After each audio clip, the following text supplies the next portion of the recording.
Research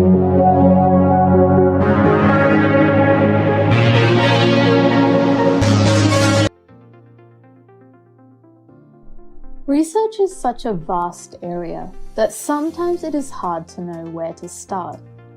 A good way to think of research is as a process. There are several steps in this process, and in reality, it is not linear.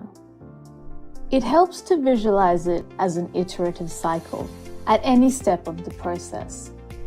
Research process begins with the formulation of a research problem. You scope out and identify the topic you wish to research, specify the problem, and justify the importance of studying it.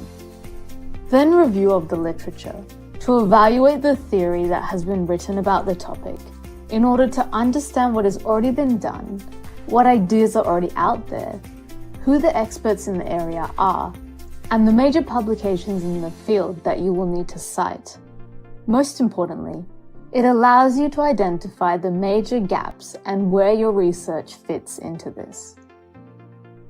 You then develop the research questions, aims, hypotheses, or the theoretical and conceptual framework. This is a tentative answer or direction in which you believe the research will go.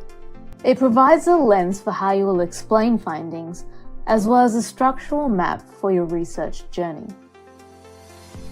Then you form the research design. This involves assessing the timelines and feasibility of your research, making decisions about the type of data you need, and the methods and tools you will use to collect and analyze it. You'll need to decide on which research approach you will use, whether that be quantitative, qualitative, or mixed method. If you are doing primary research that involves participants or animal testing, or looking into potentially sensitive information in secondary sources, ethics approval will need to be obtained prior to conducting your research. The data collection stage involves taking measurements, observing or gathering information, often in carefully controlled situations.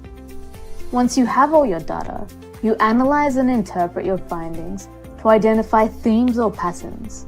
Discuss the findings and draw conclusions by evaluating your original hypotheses, aims, framework, and the research questions, with reference to the evidence in the published literature. The final step is reporting your findings. Remember, the only way that research gets disseminated or translated into action is by you telling the research community and the wider community about your findings.